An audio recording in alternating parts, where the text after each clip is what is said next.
Hello. For those of you who do not know me, my name is Whitney Rowlett. I'm the new Director of Programs for CDSS. Um, I haven't had a chance to meet all of you, but I've met quite a few of you, and it's lovely to see you. While we have a few seconds here, can I introduce Matt Reyna, who, Matt, if you don't mind, I'm meeting for a second. Matt is our affiliate coordinator. Um, Hi, everyone. As Whitney said, my name is Matt. I am the affiliate coordinator. I've been in this position since March, and that's a new position dedicated for our affiliates. So I help steward a network of over 270 groups all around the continent, and I help get brass tack things like group insurance for your dances and events. I can help groups get 501(c)(3) status under our group exemption. We have a quarterly affiliate newsletter with news from all over the continent and resources like this. And as always, we're available for advice from the CDSS staff for issues such as things that might come up in this toolkit. When we have a pointed question, I'm always polling our staff for the best answers. So anyway, just a reminder that our affiliate services year runs from May 1st to April 30th. So as we come into the new year, if you are affiliates, you will be receiving a renewal notice in March and April to renew in May. So anyway, I'm here and happy to help you out. So thanks. Thank you. Thanks, Matt. It's great to see you. And if you haven't had a chance to meet Matt in person yet, I hope you will soon. He's amazing, and we are so lucky to have him. All right. Well, we are about 3 or 4 minutes after, so we'll go ahead and get started, and hopefully everyone else can just sort of join in as they need to. So I am delighted to offer this lecture series to everyone the next couple of weeks. It'll be a little bit of lecture tonight and then also a little bit of an opportunity for us to discuss kind of what the toolkit does and how it could affect all of you in your own organizations a little bit afterwards. I was delighted to find that this resource was available on the CDSS website, and it was put together by an amazing group of our board members. And they have given it to the community to help build a safe and well-functioning community organization for dancers, singers, and musicians. And to that end, Diane Silver, who is a former board member and one of the architects of the toolkit, is here this evening to walk us through an overview of the entire toolkit. Next week, we're going to be doing a deep dive into sort of how to guide conversations within your own communities in order to build out culture, and then work out the best way to work out guiding principles for your organizations through communication with your members. And then the third week, we'll be working on maintaining a safe dance space. So how to communicate about guidelines and boundaries, and then the unfortunate side of when we need to report some issues and how to deal with those, which unfortunately I believe all of us have probably dealt with that at some point in the past. But this will give you a really great opportunity to put guidelines in place for your communities, but will make that whole process a little bit easier. So without further ado, Diane. Thank you so much. I am thrilled that that you were interested in hearing about the toolkit, because we poured a lot of heart and soul into it for a number of years, and so it just is very gratifying to know that there's interest and to know that it will be used. I actually want to share my screen while I talk. Ooh, I'm sending a request, Whitney, for you to let me share my screen. Sorry about that. I thought No worries. That's all right. Aha. Okay, and then I gotta pick the right one. I'm gonna share that window. Share. Okay, so, and then do. Um, all right, so I'm gonna leave this up and I'm gonna scroll through it as I talk. And I just want to check if I change windows for myself, can you still see the toolkit window, Whitney? Yes. Okay, great. I want to make sure of that. Okay. So, my plan here is that I'm going to try to give you the big picture overview in about 20 to 30 minutes, and then we'll have time for questions and discussion and such like that. So if you have questions, you could put them in the chat, but we'll save them for the end, just so I can like get through it all. Alrighty. So the a little bit of the history of like how this thing started in the first place. It was back in 2019. It was a priority for the board, because the context was that we were in like the throes of the Me Too movement, which started in 2017. So, you know, sexual safety and speaking up for yourself was becoming much more prevalent in our dance communities. We had what people were calling creepy dancer syndrome. We had like sleazing without a license. We had younger dancers not coming back to the dance. And so CDSS was getting a lot of requests for resources on how to deal with these problems. And so we formed a board task group. And we decided that a toolkit was going to be the best approach. You know, we don't like to dictate to groups. We don't like to tell anybody what they should do. We just like to offer resources and let people choose what seems most useful for your community. So that was the approach that we took. And we also didn't want to reinvent the wheel. We felt like the best service that we could provide to organizers across the country would be to try to create a clearinghouse of existing materials from across our constituency to try to be like a one-stop shop. So we said, we'll do the work of like searching and collecting and vetting and synthesizing so that you don't have to, because the problem was that there was so much out there that it's too overwhelming for organizers who start sifting through the internet at large.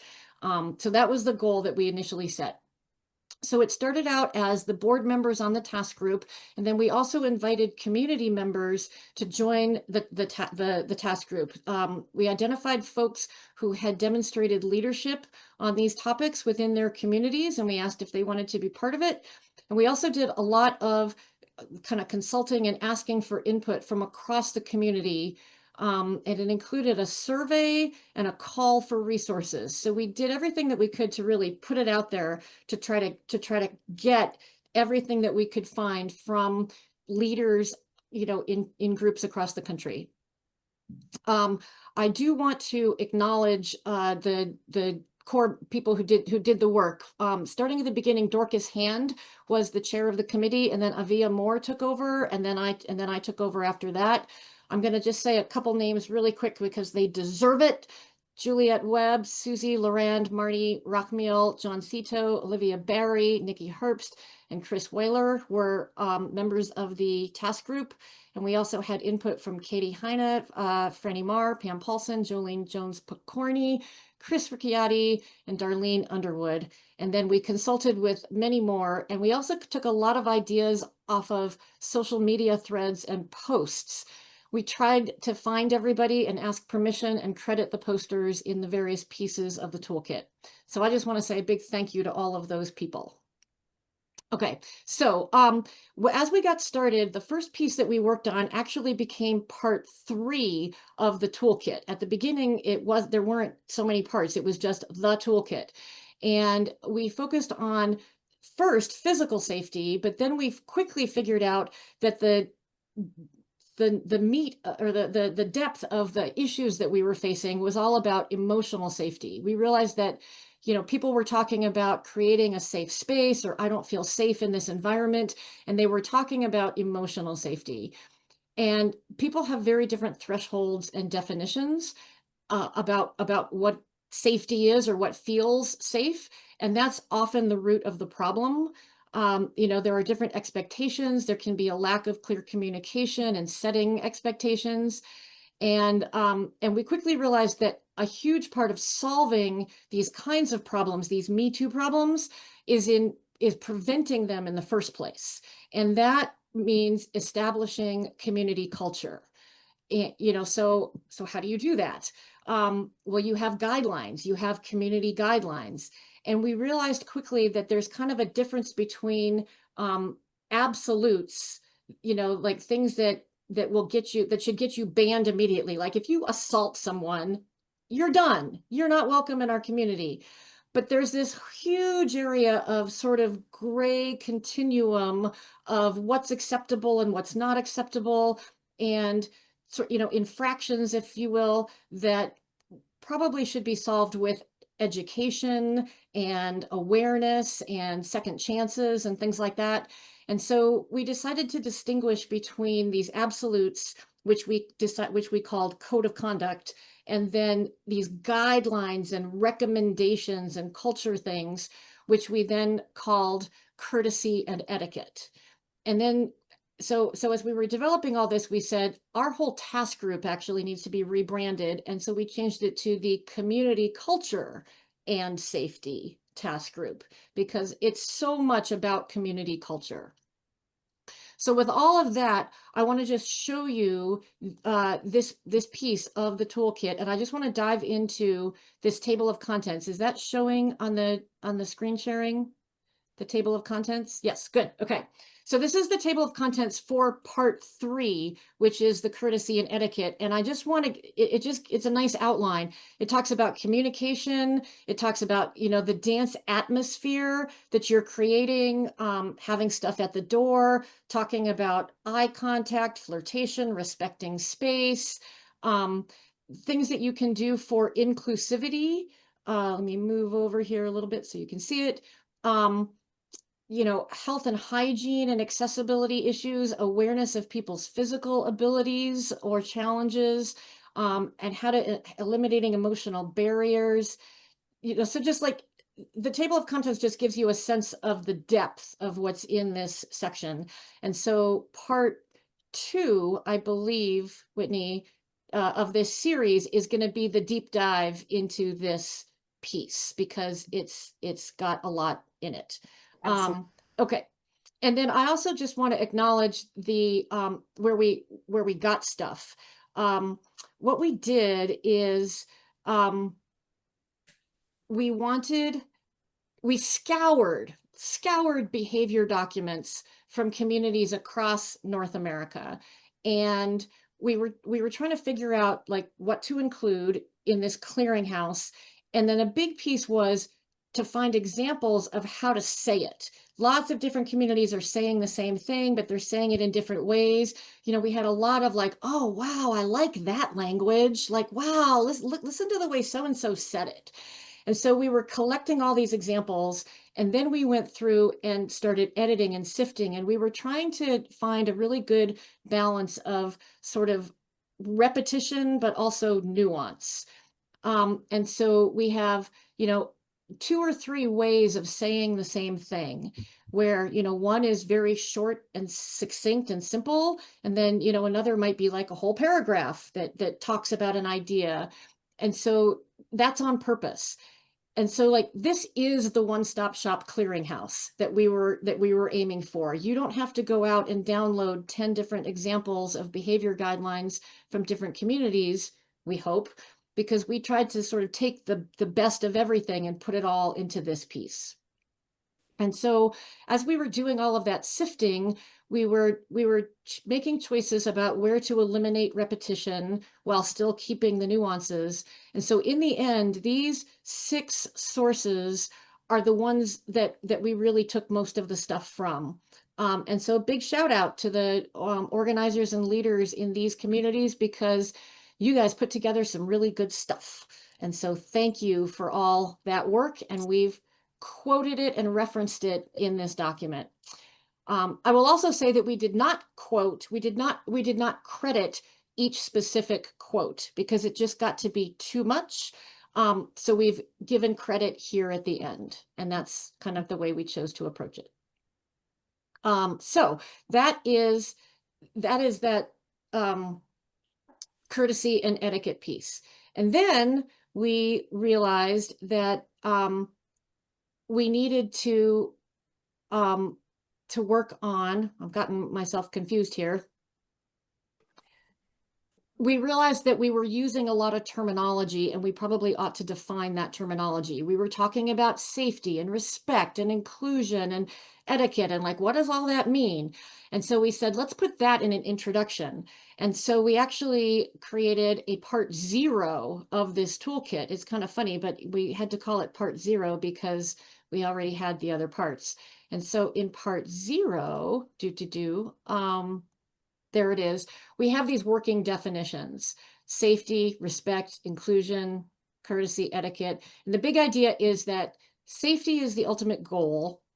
Respect and inclusion are the underlying what, like what makes people feel emotionally safe. And then courtesy and etiquette are how you get there. So that was the way that we defined it, and we hope that that is helpful.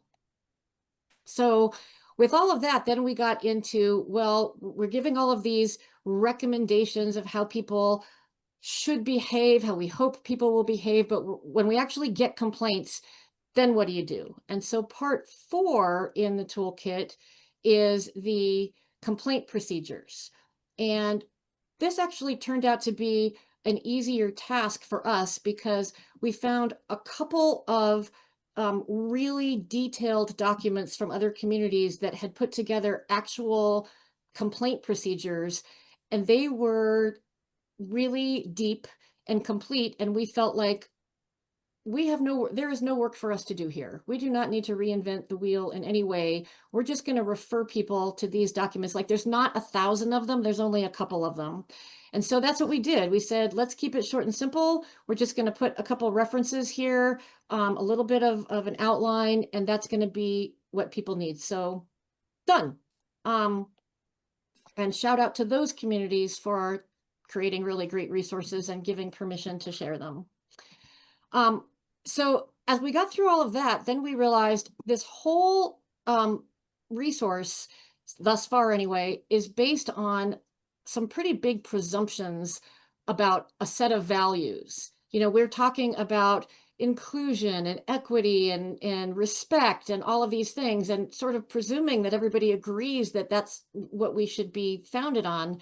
And we realized that if people are not bought into these values, then like the whole thing is built on a weak foundation. So if you want this to be really useful, you got to have a set of community values. And community values are part of your guiding documents. And so back here on the toolkit, part 1, we actually did 3 pieces, and I'm going to just show you the overview of the first one, which is that ideally you have a set of sort of founding documents for your group. You need a mission statement, a vision statement, and mission and vision are what you do, and the values are why you do it. Why does your organization exist? And I just want to highlight that CDSS has great resources in other places about mission and vision. If you go into the resource portal and use the filters for organizers and for starting up, there's great stuff there for mission goes with that. I'll also acknowledge that a lot of times organizations get developed and already exist without stating their values. You probably have values, but maybe they haven't been conscious or you haven't really articulated them. So it can be valuable to sort of go back and go ahead and do this process. And so for this piece of the toolkit, we created this piece on like how to do that process.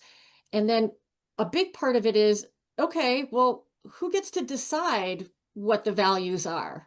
And that gets into the models of governance. We talked about how there's like the benevolent dictator model, and then there's the board governance model, and there's probably a couple of other models. So we did a little piece on just kind of articulating those to say them out loud, because that matters of who gets to be the decision maker. And then we collected some examples of community values statements, and this is similar to in part 3. It's a clearinghouse. We just made a big collection and tried to show the best of the best. And so that's really worth digging in and scrolling through. It will save a lot of wordsmithing if you find examples that you like. So that became part one. Even though we did it after the fact, we felt like in the toolkit, it actually ought to come first. By the time we got through all of this, the code of conduct that we envisioned, the part about like, these are the absolutes, where like, if you do this, you're done, you're banned. It felt like we had covered so much that was kind of, we couldn't figure out exactly what more needed to be done. And we started looking around for examples of a code of conduct. And we found a really great, oops, I didn't mean to do that. We found a really great resource. And so we just referenced it and called it good. Again, we asked them for permission if we could just reference this in our resource. And we did. And so that's all I have to say on that. The remaining parts then that we felt needed development were actually going back to the physical space. We had started this out as this is the safety committee, and we got so dug into the emotional safety and the culture and etiquette. We were like, there's actually physical safety concerns as well. And so there's this part 6, which is the physical venue. And it really is mostly a checklist. Issues of location and accessibility. I'm just going to scroll through it. Public transportation. Is there parking? Is there signage? ADA compliance. Drinking water. Do people need to bring a bottle, or is there a good water fountain? How slick is the floor? How good is the HVAC? Storage, kitchen, hygiene, sanitation. Before you dance, things like, do you have insurance? How are we setting up? Is there a noise ordinance that you need to be aware of? Just all of these things. And it's really just a checklist of things to think about to make sure that your venue and your dance environment are physically safe. Okay, I'm going super fast because I want to make sure that we have time for questions and discussions. So, wow, this toolkit is getting really big. It's become a lot bigger than we thought it was going to be. All of this took a couple of years to do. And as we were getting through it, the world is continuing and things are evolving. And the Me Too movement is now a couple of years ago. And the big hot issue at this point became the role terminology question. Lots and lots and lots of discussion out there on gender issues, gendered language, moving from gendered dance roles to non-gendered dance roles. And there was a lot out there of like communities being torn apart over this issue, and people having very, very strong emotional feelings on both sides.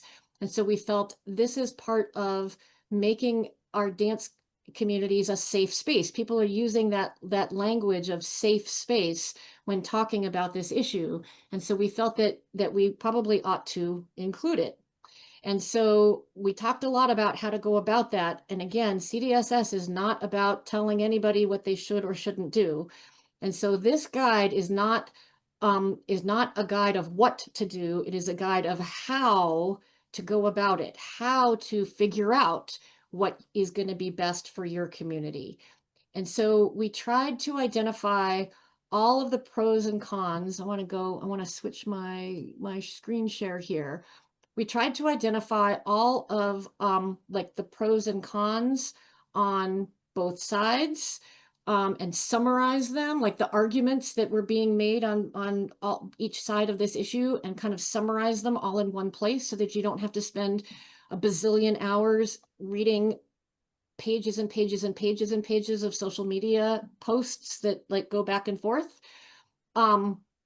We talked about gendered language and non-gendered role language, but we didn't include positional because it wasn't kind of a thing yet at the time that we were doing this. So apologies that we don't have positional included here, but I will note that CDSS has been developing a lot of resources for positional calling. And so taken together, those can supplement, and if that's what you're interested in, I think that you'll find good stuff. And so just kind of going through,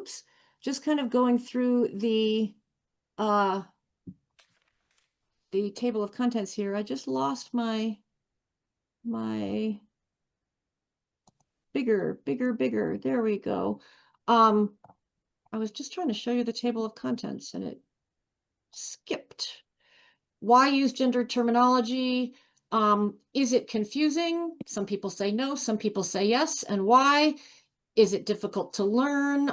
Is it what about tradition? And then a big piece on like how to decide what to do.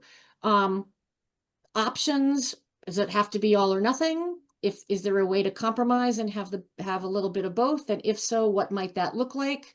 And then like some discussion of if we're going to use non-gendered terms, what should they be? There's a lot of suggestions out there, and then a bunch of resources for making that change in the community if that's what you decide to do. So we hope that that is a useful resource. And then the last big one that we worked on is chemical sensitivities. This is an issue that was brought to our attention by a member of the task group as an issue that is really important to many people, and probably something that a lot of people are not aware of. If we're talking about accessibility and equity, this is an aspect of it that is often overlooked. It's a hidden disability in many people's opinion. And so we did a couple of parts. The first part is a one-pager that's things that you can do as an organizer. And this is what I'm showing on the screen sharing right now. You know, adopting a fragrance-free policy, asking people to refrain from using scented products, providing unscented products at your events, blocking, if you're at a venue and they have, soap or products that are scented, put masking tape, over the dispenser and put your own dispenser out with a non-scented product, things like that. So there's a whole checklist here. But then we also have, so that was part A. Then we had in part B kind of a deeper dive on this issue and like why it's important, because to create any kind of policies always requires discussion. So we wanted to have like some talking points and little education. If somebody wants to take this to your board and talk about it, we wanted to have a resource for that. A really, really deep dive on how to actually implement a policy, and then a list of actual products that you could look for if you're trying to actualize this or operationalize it. Okay, I'm almost done. So, phew, this is a lot of stuff. It's deep work. And to be effective, it really needs to be very inclusive in process. Like I'm just process. If any of these things, whether it's about creating your culture, your courtesy and etiquette guidelines, trying to implement a chemical sensitivity policy, making decisions about role terminology, if it ever feels like it's being handed down in a dictatorial way, it is not gonna work. The community has to feel invested in the choices. And so having a community meeting or, and getting input and creating a space for people to feel heard becomes very important. And so we said, we're going to do one more part. So we did part 8 on tips for how to organize and facilitate a good community meeting. So that's what that one is. Phew. That is the toolkit. And as Whitney said, the biggest pieces there'll be a deeper dive in parts 2 and 3 of this series. But with that, I'm going to stop my screen sharing. Oh, it stopped. Very good. No. Let me stop. Stop share. Stop share. That was a lot of talking. I really appreciate your patience in going through all of that. Whitney, how do you want to do this now? Oh my goodness. Big question. Throw it right back in. So first off, thank you, Diane, for going through all of that with us. I can tell you when I first came into CDSS, I had no idea that all of these resources were available, and we had just started that conversation at my dance group to figure out the best way to deal with some of those bits and pieces. I would love, before we go any farther into more, if we want to do a structured discussion, if anyone has a question like right off the bat about how to use the toolkit, where they can find things, go ahead and feel free to unmute yourself and ask or raise your hand. Maybe I think I can see everybody's hand raises using the little hand raise option. Or you can write it in the chat. Otherwise, I was going to, if you don't have any questions, I was going to sort of toss a good, like a discussion question out to everyone. If you feel up to talking tonight, and tell us, most if not all of you I know are organizers. What have you found has been kind of a sticky point for you in your own org? And what have you found as organizers that has been a little bit difficult to work through? I'd be curious to hear about that, and maybe we can help direct you to some resources. The idea of the first overview is, if you can't make our other ones, you can at least have a general idea of how to use the toolkit. So I would love to hear your experiences. How do you want to do that? I'm sorry? You're welcome to unmute and call and just speak if you'd like. Or raise your hand. Okay, great. Andrew Stout asks, are there specific considerations for annual multi-day events versus regular local dance series? Diane, do you have thoughts on that?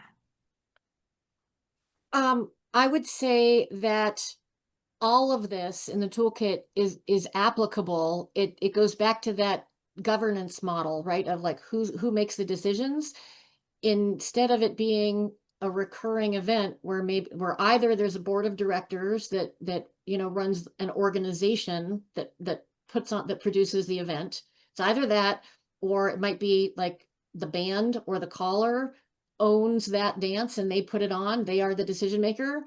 Or or just a benevolent dictator who said, I'm going to run a dance, I'm going to produce it, it's my dance, I make the rules. In the same vein, for a dance weekend, it's that same question. Who is the decision maker? If it's a community that puts on the dance weekend, this is the annual dance weekend of the blah blah community, so-and-so community, there's probably a board. There's probably a dance weekend committee that are the organizers of that event. And so maybe they are the decision makers.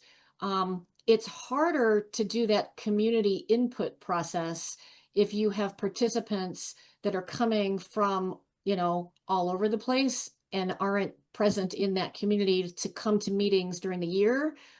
If you wanted to be super inclusive, you could do that process on Zoom calls. You could say, hey, this event has been going on for many years.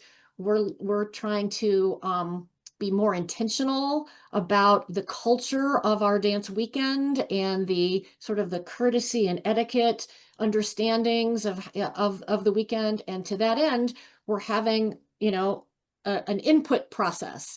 So if you're a participant, if you come year after year and you want input, join us on Zoom on this day and time.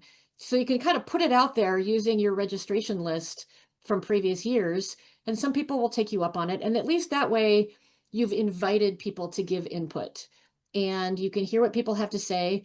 And you might choose to say, ultimately, we, the board, or we, the committee, are going to be the ultimate decision makers, but we're going to give a call for input so that we're considering what our participants have to say. That might be a way to go about it. But then for all of these, that with that process, I think the courtesy and etiquette stuff is applicable. I think the complaint procedures are applicable. I think the chemical sensitivity piece is applicable. The dance role terminology, all of it, are considerations for weekends or camps as well as for, recurring events. I have a follow-up question for that, Diane, unless anyone else has a question before I jump in. How many, and we may get into this in more detail next week, but how many opportunities do you think is best to put that out to the community? Because I feel like there might be an opportunity get bogged down in asking too many questions? Do you know, have any of you had like a sweet spot for how many opportunities to get feedback from the community you think might be best? Diane, thoughts? Off the top of my head, I would say that one question is how many, and another question is what form. So some people are able to or comfortable with coming in person to like an in-person meeting and speaking up, and other people don't want that, but they would be happy to fill out a survey. Other people, you get a survey with a link in your email and you're like, yeah, I'll do it later. And then it scrolls to the bottom of your inbox and you never get back to it. So it's harder to get the input that way. So I think recognizing different preferences and comforts with how you give input and making, a range of forms available. And then, maybe for each one, do, like, I feel like 3 is the, first, second, third, for 1, 2, 3, you do an initial call, you do a reminder, you do a final call, and then that's that. Like, we gave you 3 chances to give input in 3 different ways. If you haven't taken advantage of any of them, we've done our due diligence. I mean, that's kind of where I come down. Makes sense. That makes sense. I'll just say something that, it's easiest to get people's strongest opinion about something when they're in the experience. So if there's any way that you can bring your organizing into your weekend, just having some visibility there. So there is a place for people to give their opinion while they're having this experience that they have opinions about. That can be a good thing. Matt, I have like you had, that. yeah, I was going to say, have you had any experiences with that at events that you could share that you thought were done well? Well, I mean, I have firsthand experience trying to get evaluations for our CDSS camps at Pinewoods, and it's very hard. Some people really want a paper and a pencil. Some people really want to do the online thing, and I'm never quite sure if they're actually going to do the online thing. So I think a multimodal approach is best. Perfect. So Diane, there was one section, I know it's like asking which of your children is the most important, but which of my children do I love the best? If there was, from within the toolkit, if you have, looking at the whole thing and you're a new organizer or you're just sort of overwhelmed with everything, what do you think this is such a hard question because the answer is all of it, but what do you think is Right. the most important piece I to get what you're saying. Yeah, I get what you're saying. I will answer it this way. I would say that part 3, which is the courtesy and etiquette guidelines, is the part that is the most direct response to the inquiries that we got in the first place, that people were asking for. I'm looking for resources to help me with this problem. We're getting complaints from dancers. People come once and they don't come back. So that's the piece, that's what initiated the project in the first place. And that's the first piece we worked on. And that's the direct response to that need. The other pieces evolved as we were working on it, and we sort of identified additional needs, like, hey, we've talked about all these values, or this is all values based. We ought to, have some resources on values. This has become a new issue. We ought to do that. But that's the one piece that that was most asked for. Great. Thank you. Any other questions from the audience, or I will just keep asking questions that I have. Oh, there we go. Melinda, I'm going to read yours out loud. Is that okay? Creating a culture of safety topics. Something that seems to come up is that this is a multi-generational community and people at large don't seem to have a lot of common and regular experiences outside of the dance with people of all generations. Very true. There's also a missing demographic sometimes when parents drop out of the dance to intensively parent, creating the dynamic where there's a huge generational gap without middle-aged parental moderators and translators and kids. I've been bringing my kids to the dance despite it being late because it's fun and because I feel that the dance is or can be a heartwarming family-friendly place. Dancing with children naturally breaks up gendered dance roles into flexible dance roles. I find it to be an interesting way to disrupt cultural stuckness. I would like information about how other communities have built family engagement and filled the gap. That is a fantastic question. I would love to open this up to our audience if anyone has any thoughts on that, because I'm positive that some of you have worked with this before. Please feel free to unmute yourselves, or I'm just going to start calling on people.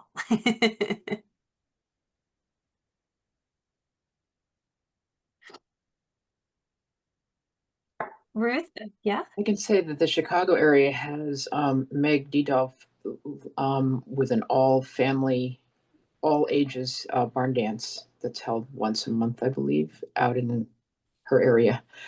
So that's one way to do it. And then we incorporate kids as they show up. So I love that. I would love anyone else who's worked with family engagement issues before.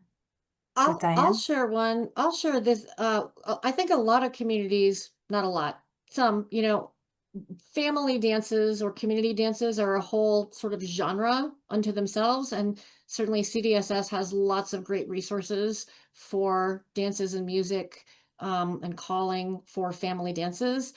But I feel like this question is more about how to make sort of the adult dance intergenerational and family friendly.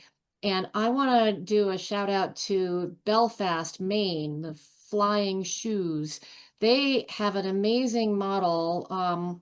Thank you, Chrissy Fowler and her board, where they do like at 6 o'clock. I think the whole of the evening starts at 6 o'clock. They have an open band that's led by ringers or something, and it's a community dance with that community dance repertoire.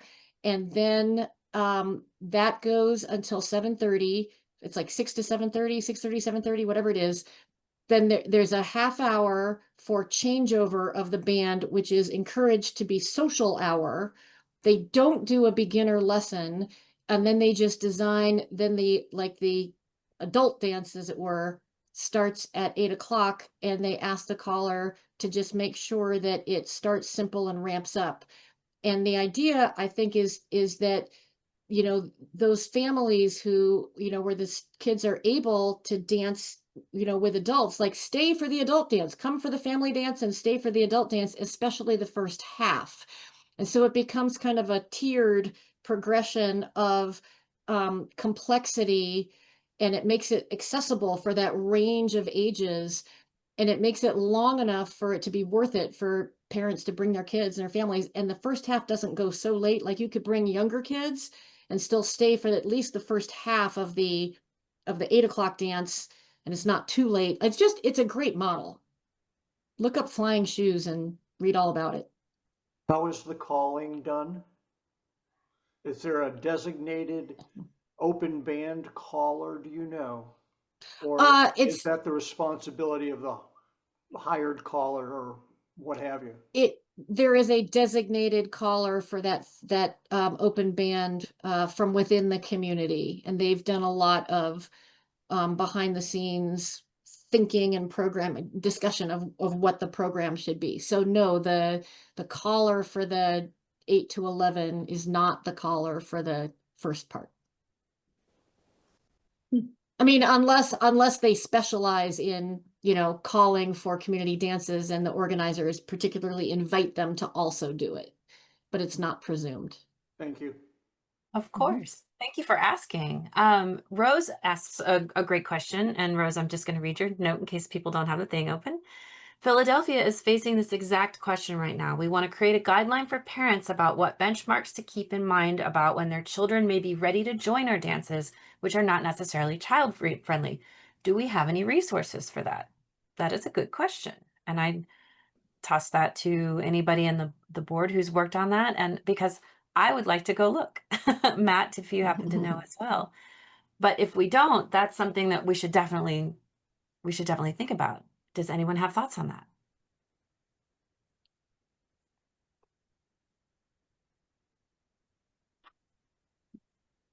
I'm going to add that to my list of things that we should build, though. Rose, do you mind unmuting and telling us a little bit more about your questions so that I can start getting you good answers? So we're starting to have younger people coming in, and we've sort of got some separate things going on. So we have our like sort of front of house people, we call them managers. We've got one who's trying to join us that's 12, and so we're wondering what is appropriate for this person to do or not do.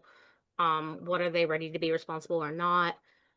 We also had several weeks ago, a parent brought a 6-year-old child that was just kind of clearly not really ready, wasn't quite able to follow dances or keep up. There was a safety issue at one point in the night. So we are realizing that, there's a big age difference between 6 and 12, but every 6-year-old is not the same. Every 12-year-old is not the same. So we can't just say, oh, when you're 12, you're ready for this. When you're 8, you're ready for this, because they're not all the same. So we're sort of looking for what are benchmarks to consider of, are you ready to join this dance or not? That's an excellent question. If anyone would like to hop in and say something, I would be delighted to hear your thoughts on this.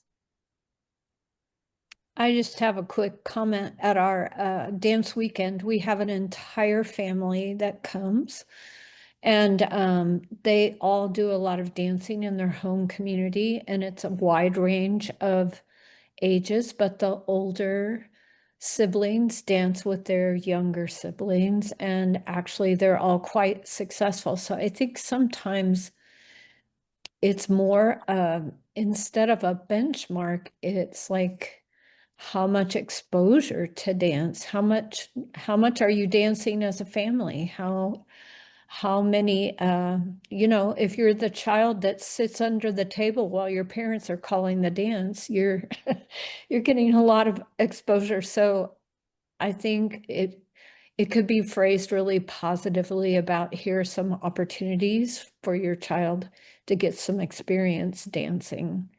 And so I really appreciate the model that Diane shared with, here's a place where we're openly inviting your children, and as they gain experience, then they might be able to join in the adult dance as well.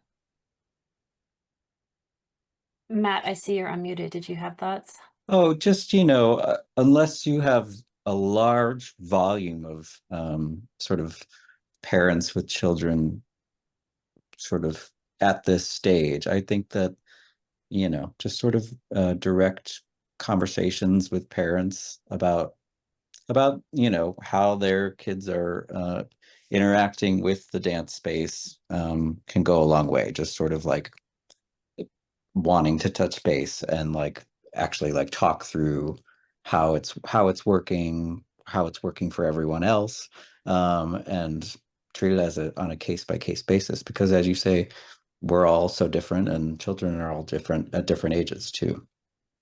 I think also, Philadelphia, we sort of want to prepare in advance. We don't want to end up, all of a sudden there's kids and we're not necessarily a safe space because we don't have, systems in place, so to speak. So we kind of want to get a jump on it in advance, especially because we do have people who are starting to have kids, and we'd like to, when to, how to advise before those kids hit those stages. Right. Catherine, would you? Brianne has her hand up. Go ahead. Oh, look at that. Go ahead, Brianne. Thanks, Dan. Yeah, I just had a quick response about some successful dancing that I saw with a variety of really little kids and a ton of adults at the Leaf Festival here in Asheville last weekend. And what I noticed was that the most successful dances seemed to be when those little kids were dancing with somebody who was taking really good care of them, even if it wasn't their direct parent. There was like, 5, 6, 7-year-olds. Sometimes they're so dizzy, they don't have any idea what's going on. But if you have an adult who's making it their responsibility to make sure that human is safe the whole time, they kept up just fine, and it didn't impact the rest of the dance. So I agree that it's kind of a case by case basis where you could talk to the parents and make sure that every time that child is going to dance, they're dancing with a safe adult rather than like 2 6-year-olds together, which can be a disaster. Thank you. Yeah, good point. I really appreciate you sharing that. That's a really excellent technique organizationally. I wanted to suggest to Rose the shared weight list or Google groups, whatever they are now, are a really great forum for putting out a question to the larger community, across the country, so that, maybe as you're working on this, among your board or your organizers in Philadelphia, you could, maybe say, we're gonna put this question out and allow a month for people to respond on the list. And then we're gonna consider it closed, and we're gonna take all the recommendations that we got and sift through them. And then that can be input for what we might do. I mean, you might get some good ideas from other communities. And yeah.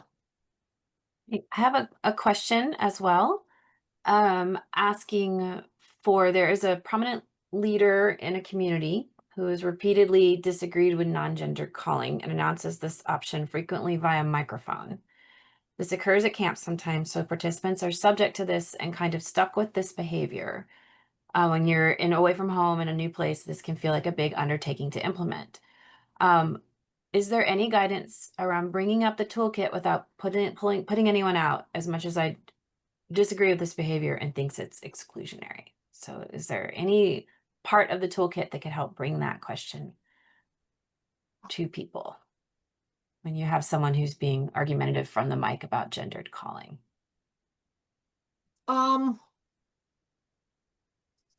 There's not a piece of the toolkit that is specifically about that, but I would say that the piece on on role terminology, gendered versus non-gendered, has a lot of good stuff in it for how to make this decision. Like, what it feels like is that that a decision got made in that community of, we're going to use non-gendered terminology, and this person doesn't agree with it.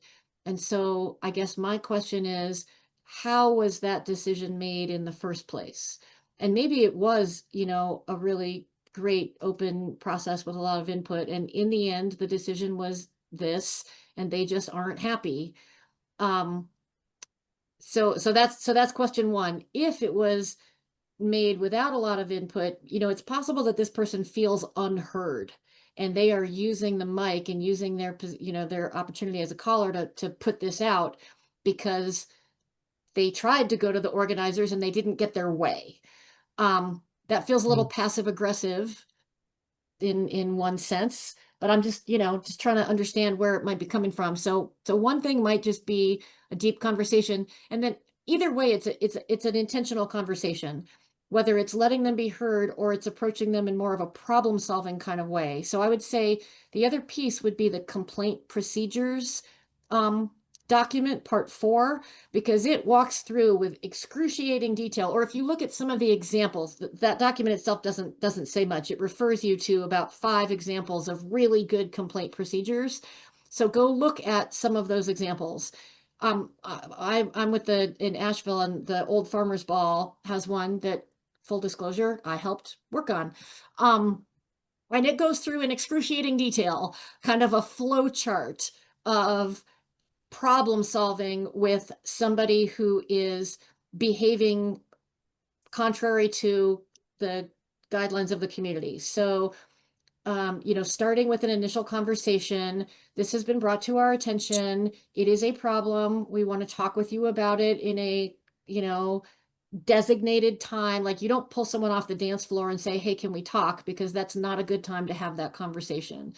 But a problem solving process with them of, we respect your opinion and we want you to be heard. At the same time, it is not okay to sabotage our cultural choice by saying this on the mic. And we need this to stop. So, but giving them the opportunity to talk about why they do it. And maybe there's a better solution to help them achieve their goal than making an announcement from the mic that undermines the choice that has been decided. So I mean, that's the best I can give you in the short time that we have.